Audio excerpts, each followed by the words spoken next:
Hi guys, welcome back to Man of Cricket. India versus South Africa third T20 ధర్మశాలలో series చూసుకుంటే ఇప్పుడు దాకా 1-1తో సమమైంది. ఇండియా వచ్చేసరికి కంబ్యాక్ ఇవ్వాలనుకుంటారు, సౌత్ ఆఫ్రికా విన్నింగ్ స్ట్రీక్ను కంటిన్యూ చేయాలనుకుంటారు. అండ్ పిచ్ బిహేవియర్ ఏంటి, ధర్మశాల పిచ్ బిహేవియర్ ఎలా ఉంటుంది, అలాగే ప్లేయింగ్ లెవెన్లో ఏమైనా చేంజెస్ ఉన్నాయా, అండ్ ఇక్కడ చూసుకుంటే గేమ్ స్ట్రాటజీ ఎలా ఉండాలి అనేది ఇన్ డీటెయిల్గా డిస్కస్ చేద్దాం. Let's get started. So first of all చూసుకుంటే మ్యాచ్ వచ్చేసరికి ధర్మశాలలో హెచ్సిపిఏ స్టేడియం.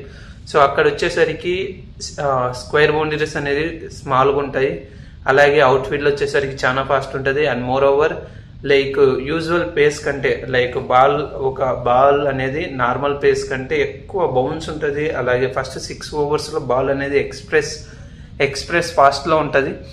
సో యూజువల్గా చూసుకుంటే న్యూ బాల్లో ఒక 1 to 2 అవర్స్, ఓకే, పవర్ ప్లేలో 1 to 2 అవర్స్ స్వింగ్ ఉంటుంది బికాజ్ ఆఫ్ న్యూ బాల్. అలాగే లైక్ హిమాలయ మౌంటైన్స్కి దగ్గర హిల్ స్టేషన్ కాబట్టి ఫస్ట్ 2 ఓవర్స్లో కొంచెం స్వింగ్ ఉంటుంది. తర్వాత అనేది ట్రూ బౌన్స్ ఉంటుంది. స్ట్రోక్ ప్లే అనేది ఈజీగా ఉంటుంది. బ్యాట్మెన్స్కి మంచిగా బాల్ అనేది మంచిగా బ్యాట్ మీదకి వస్తుంది. సో స్కోర్ అనేది ఈజీగా అవుద్ది. అలాగే బాల్ కూడా లైక్ ఫాస్ట్ ట్రావెల్ అనేది ఫాస్ట్గా ఉంటుంది. అలాగే పవర్ ప్లే అయిపోయిన తర్వాత ఇంకా ఫ్లాట్ వికెట్, లైక్ మొత్తం బ్యాటింగ్ ప్యారడైజ్గా మారిపోద్ది. సో అండ్ స్పిన్నర్స్ చూసుకుంటే టర్న్ ఏముండదు, లైక్ మోస్ట్లీ డిఫెన్సివ్ వాళ్ళు. సో ఎంతసేపు ఉన్నా కూడా కన్సిడర్ చేయడానికి చూడాలి. బట్ అంటే స్పిన్నర్స్కి అనేది గ్రౌండ్లో పెద్దగా ఉండదు. సో బాల్ వచ్చేసరికి డైరెక్ట్గా స్పిన్ ఏమి ఉండదు, స్ట్రైట్గా బ్యాట్ మీదకి వస్తుంది. And dew obviously dew first ఇన్నింగ్స్లోనే ఉంటుంది, ఎందుకంటే హిల్ స్టేషన్ కాబట్టి. సో డ్యూ అనేది మ్యాటర్ కాదు. సో ఓవరాల్గా చూసుకుంటే ఈ స్టేడియంలో వచ్చేసరికి ఫస్ట్ బ్యాటింగ్ చేసిన టీం గెలిచే ఛాన్సెస్ ఎక్కువగా ఉన్నాయి. అండ్ సో మెయిన్లీ చూసుకుంటే ఫస్ట్ 2 ఓవర్స్ మంచిగా ఆడాలి, తర్వాత వచ్చేసరికి ఇంకా బ్యాంగ్. అండ్ ఈ గ్రౌండ్లో వచ్చేసరికి యావరేజ్ స్కోర్ వచ్చేసరికి ఫస్ట్ ఇన్నింగ్స్ యావరేజ్ స్కోర్ వచ్చేసరికి 172, అలాగే సెకండ్ ఇన్నింగ్స్ యావరేజ్ స్కోర్ వచ్చేసరికి 164, అలాగే highest first innings total was 241 for 3 and 180+ కూడా చాలా టైమ్స్ చేజ్ అయ్యాయి. అండ్ లోయెస్ట్ డిఫెండ్ స్కోర్ వచ్చేసరికి 145. ఇంకా so based on the average score చూసుకుంటే అరౌండ్ లైక్ ఎనీథింగ్ బిలో 180 అనేది అన్సేఫ్ ఇక్కడ. సో ఓవరాల్ చూసుకుంటే ఫస్ట్ బ్యాటింగ్ చేసిన టీమ్స్ ఎక్కువ గెలిచాయి. అండ్ గేమ్ స్ట్రాటజీ చూసుకుంటే సో ఫస్ట్ పవర్ ప్లే 6 ఓవర్స్లో ఫస్ట్ 2 ఓవర్స్ వచ్చేసరికి స్వింగ్ ఉంటుంది కాబట్టి ఆ 2 ఓవర్స్ కొంచెం రెస్పెక్ట్ ఇవ్వాలి. అండ్ 6 ఓవర్స్ కంప్లీట్ అయ్యేసరికి 48 నుంచి 55 మధ్యలో 1 వికెట్ కంటే ఎక్కువ ఇవ్వకూడదు. సో బాల్ వచ్చేసరికి 48 అండ్ 8 for రన్ ఓవర్ లెక్క 48 to 55 రన్స్ మధ్య ఎవరైతే టెంపో సెట్ చేస్తారో వాళ్ళకి గేమ్ విన్నింగ్ ఛాన్సెస్ అలాగే ఉంటాయి. అండ్ 7 to 10 ఓవర్స్, ఆ 4 ఓవర్స్లో ఆల్మోస్ట్ 24 బాల్స్కు మీరు 35 to 40 రన్స్ చేయాలి, 35 to 40 runs. So that let's A 90 to 100 మధ్యలో ఓవర్గా కంప్లీట్ చేయాలి. 10 వచ్చేసరికి 85 to 95 రేంజ్లో మీ స్కోర్ ఉండాలి. అండ్ నెక్స్ట్ 11 to 15 ఓవర్స్లో వచ్చేసరికి ఇక్కడ ఇంకా మంచిగా అటాక్ చేయాలి, ఎందుకంటే బాల్ అనేది స్పిన్నర్స్కు అసిస్ట్ ఏమి ఉండదు, బాల్ అనేది స్ట్రైట్గా వస్తుంది. సో ఎవరైతే డిపెండ్ చేయాలనుకుంటున్నారో అలాగే యావరేజ్ స్పిన్నర్స్కి వచ్చేసరికి ఇక్కడ బాగాలేదు, వికెట్ టేకింగ్ అబిలిటీ లేదు. సో స్పిన్నర్స్ను అటాక్ చేయాలి. సో 11 to 15 వద్ద బ్యాంగ్ అక్కడ స్కోర్ ఈజీగా చేయొచ్చు. సో అరౌండ్ 45 to 55 రన్స్ ఇక్కడ ఎక్స్పెక్ట్ చేయొచ్చు.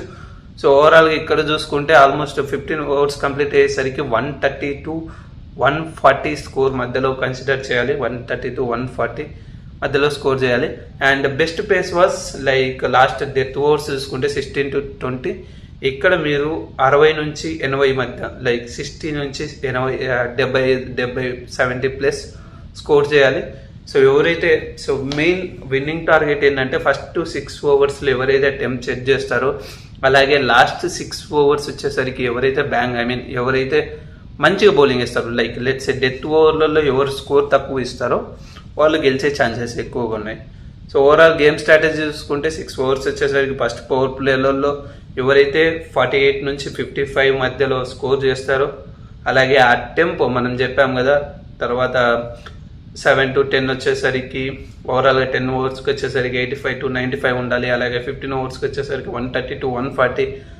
సో ఎవరైతే ఇలా సెట్ చేస్తారో వాళ్ళకి గేమింగ్ ఛాన్సెస్ ఉంటాయి. అలాగే లాస్ట్ డెత్ ఓవర్లో వచ్చేసరికి 55 to 70.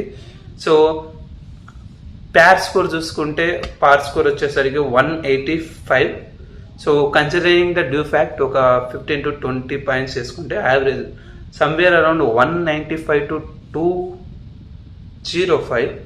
సో ఫస్ట్ ఇన్నింగ్స్లో ఎవరైతే 195 to 205 స్కోర్ చేస్తారో వాళ్ళకి వచ్చేసరికి గెలిచే ఛాన్సెస్ చాలా అంటే చాలా ఎక్కువగా ఉంటాయి. And one interesting factor is India వచ్చేసరికి 210 వచ్చేసరికి లాస్ట్ 7 స్టేజెస్లో విఫలమైంది. సో అది కూడా like if South Africa bat first 210 plus చేస్తే ఇండియాకి గెలవడం కష్టం. I mean considering the recent facts. And next coming back to playing 11 చూద్దాం. So South Africa first of all South Africa playing 11 గురించి మాట్లాడుకున్నాం. సో సౌత్ ఆఫ్రికా ప్లేయింగ్ 11లో changes ఏమి ఉండకపోవచ్చు. ఏదైతే లాస్ట్ మ్యాచ్లో వాళ్ళు విన్నింగ్ స్ట్రీక్ను కంటిన్యూ చేశారు, సో మ్యాక్సిమం అదే టీంతో కంటిన్యూ అయ్యే ఛాన్సెస్ ఉన్నాయి. అండ్ ప్లేయింగ్ 11లో రిజా హెండ్రిక్స్ని తీసేయలేరు, ఎందుకంటే వాళ్ళకు వైట్ బ్లాక్ కోటా ఉంటుంది. సో మోస్ట్ ప్రాబబ్లీ వాళ్ళు సేమ్ ప్లేయింగ్ 11తో వెళ్తారు. సో సౌత్ ఆఫ్రికా ప్లేయింగ్ 11 వచ్చేసరికి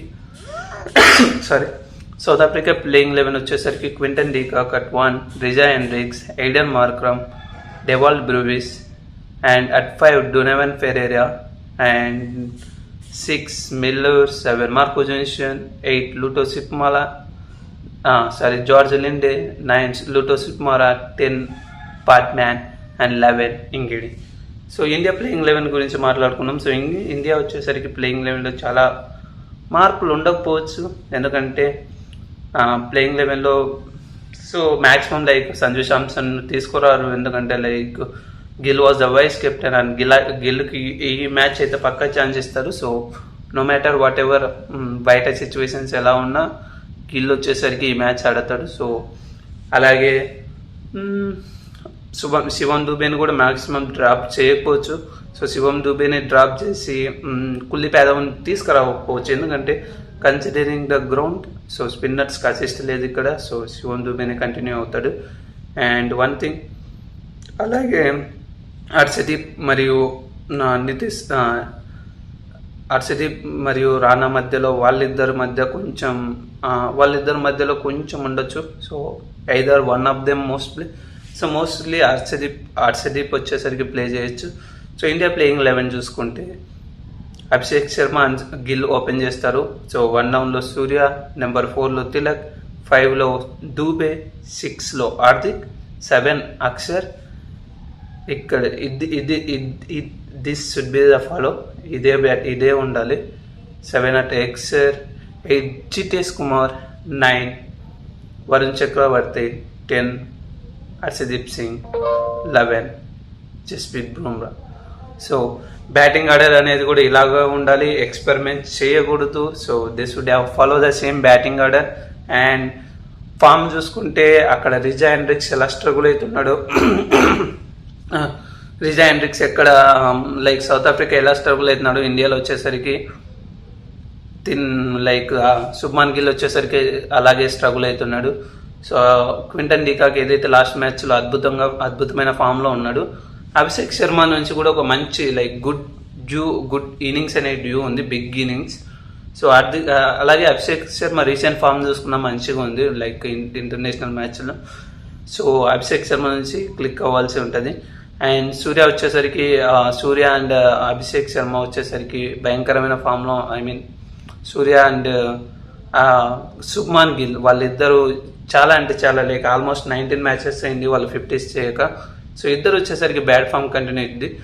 సో టాప్ 3లో ఇద్దరు బ్యాట్మెన్ బ్యాట్ ఫామ్ కంటిన్యూ చేయడం టీమిండియాకే కాదు ఏ టీంకైనా అన్యాక్సెప్టబుల్. సో లైక్ వాళ్ళిద్దరు మంచిగా ఫామ్లోకి రావాల్సి వస్తుంది. హోప్ ఈ మ్యాచ్లో ఫామ్లోకి వస్తారు అనుకుంటున్నా. అండ్ కీ బ్యాటిల్స్ చూసుకుంటే సో ఇండియా వచ్చేసరికి ఓపెనింగ్ స్పెల్లో బుమ్రా వర్సెస్ రిజా హెండ్రిక్స్, అలాగే Quinton de Kock versus Harshdeep Singh. So last match చూసుకుంటే హర్షదీప్ సింగ్ను క్వింటన్ డీకాక్ చాలా టార్గెట్ చేశాడు లైక్. సో హర్షదీప్ సింగ్ మళ్ళీ కొంచెం లైక్ అవుటర్ స్వింగ్ ట్రై చేసి మళ్ళీ డీకాక్ను కొంచెం ఫ్లంబుల్ చేసి తను వికెట్ తీసుకోవాలి, బీట్ చేసి వికెట్ తీసేయాలి. అండ్ నెక్స్ట్ మిడిల్ ఓవర్స్లో చూసుకుంటే వరుణ్ చక్రవర్తి వర్సెస్ డెవాల్డ్ బ్రూవిస్ కానీ, లేదంటే వరుణ్ చక్రవర్తి వర్సెస్ అక్షర్ పటేల్ కానీ ఆ బ్యాటిల్ అనేది కీగా ఉంటుంది. అండ్ అలాగే నెక్స్ట్ చూసుకుంటే డెత్లో చూసుకుంటే Miller versus డొనామెన్ Perera versus Bumrah కానీ, లాస్ట్ ఓవర్లో డొనామెన్ పెరేరా వచ్చేసరికి డామినేట్ చేశాడు. సో ఈ ఓవర్లో బూమ్రా అనేది డామినేట్ చేయాలి. హోప్ బూమ్రా మ్యాక్సిమం పిక్ చేస్తాడు Donovan Ferreira. And South Africa నుంచి చూసుకుంటే సో వాళ్ళకు ఇష్యూస్ చాలా ఉన్నాయి. లైక్ ఫస్ట్ ఆఫ్ ఆల్ చూసుకుంటే ఇండియా వచ్చేసరికి లైక్ మార్కో జెన్సన్ వచ్చేసరికి మనకు చాలా అంటే చాలా ఇబ్బంది పెడుతున్నాడు. So Abhishek Sharma versus Marco Jansen both ఇన్నింగ్స్లలో తనే అవుట్ చేశాడు. సో ఆ బ్యాటిల్ అనేది చూడముచ్చటగా ఉంటుంది. అలాగే ఇంగిడి వర్సెస్ శుభ్మన్ గిల్ కూడా బ్యాటిల్ అనేది కీగా ఉంటుంది. అలాగే Suryakumar Yadav versus Suryakumar Yadav versus Marco జెన్సన్కి బ్యాటిల్ ఉంటుంది. అలాగే Tilak versus Lutho Sipamla. So Tilak వచ్చేసరికి లాస్ట్ మ్యాచ్ వచ్చేసరికి సిప్మాలాని బాగా టార్గెట్ చేశాడు. సో ఆ బ్యాటిల్ అనేది ఉంటుంది. అలాగే Baartman versus death like Hardik Pandya అనేది బ్యాటిల్ అనేది ఇంట్రెస్టింగ్ ఉంటుంది. That's all from this video. మీరేమనుకుంటున్నారు? సో ఇండియా ప్లేయింగ్ లెవెన్లో చేంజెస్ ఏమన్నా ఉంటాయా? సంజు శాంసన్ వస్తాడా లేదా అనేది కింద కమెంట్ చేసేయండి. Okay, that's all from this video. మళ్ళీ వీడియోతో మళ్ళీ కలుద్దాం. Stay tune to man of cricket. Bye bye.